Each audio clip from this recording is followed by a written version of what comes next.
Okay, ready? Oh, we're on. So this is Dr. Natalie Cordova, and we're at Core Chiropractic. I've got my model over here, Darcy. She's in queue, so we'll get to that in just a second. But today I want to talk about the next level on the neck wedge. And so what is the neck wedge for? It is for your neck, right? So you're laying on a neck wedge, and it should be easy and it should be boring.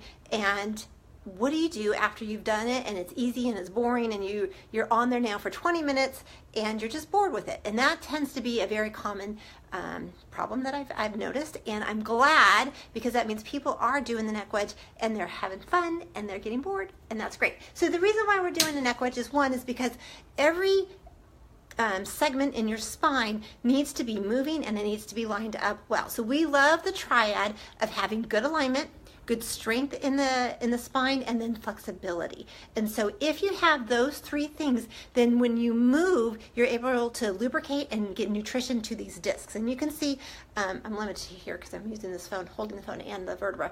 But you have this nice healthy disc, right? So that disc dictates how much room you have for that nerve, and you want it big, fluffy, and healthy. And so every time you move, it's able to get nutrients in and nutrients out of that disc. It's called imbrication, and we want imbrication. But what happens is we have that head forward posture, and it's challenging the back of the joints, and it starts to lock up and intensify the rigidity in the joint segment, and so you are not able to get that imbrication, the blood flowing, getting the nutrition in and out of that disc, and starts to decrease in height. And that's not good, because then you start to have less space. And so if I could compare the two, you would see that that's only millimeters difference of the height, but it starts to go down the degenerative pathway. And what is degeneration in your spine? Arthritis. And that's what we see here. And so we want to limit this, reverse it, or stop it altogether and reverse it so that you get healthier and have joints that move, that are lined up and are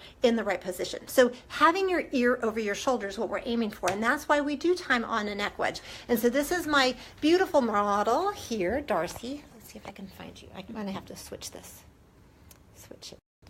Okay, so this is Darcy, and see how lovely she is. She's right here on this neck wedge, and so she's aiming to get that arc back into her neck. And so she's just laying on this easily. It's boring and it's fun to do.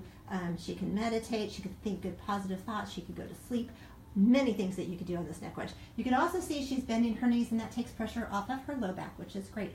So the goal is to have opposing curves both in the neck, mid back, and the low back, so that you can support your head. And so the goal right here is to start to stretch and to open that up. So after this has been easy for you to do, and you've gone from 5 minutes to 10 minutes to even up to 20 or 30 minutes, what else can you do when you're on this? Is the first thing, this is her neutral position.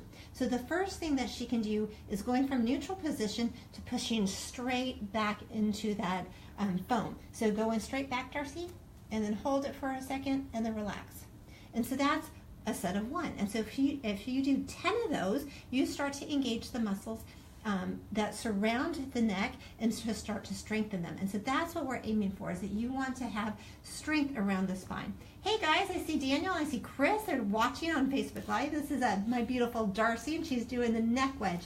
So as you guys are learning more about the spine, this is what we're aiming for. So push back down, Darcy, and relax. And so we do a set of 10, and that was her second one. Easy enough. So the second thing that we're going to do is an extension. So again, this is a neutral position, and then she can look up towards our bookshelf right here, and then back to neutral. So you're just looking straight up. And again, you're looking up and then back.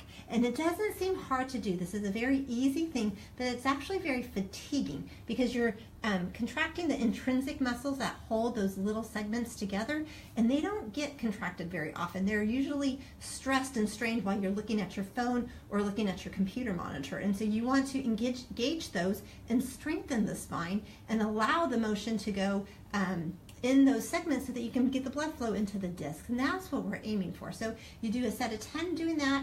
So the first one is going straight down, and then back up, and do a set of 10 there. And then the next routine is going up to the bookshelf and then back to neutral. And so we're not trying to look down. We already have good posture looking down. We're very strong in our neck muscles here. That's what we're trying to counter. But the goal is to get the motion, get the get the blood flowing into the disc, get better alignment, and just sitting on this neck wedge allows that alignment to be reestablished. And so she's actually stretching out the ligaments in the front and shortening the ligaments in the back. And when you engage those exercises, that's what you're aiming to do, is to contract those muscles and make it easy to do. So hopefully you've been doing the neck wedge. It's easy to do. If there's any pain, please stop and talk to us about that. But adding these in makes a big difference and really takes you to the next level and strengthens that neck in a good and positive way. So thanks for watching, and we will see you next time.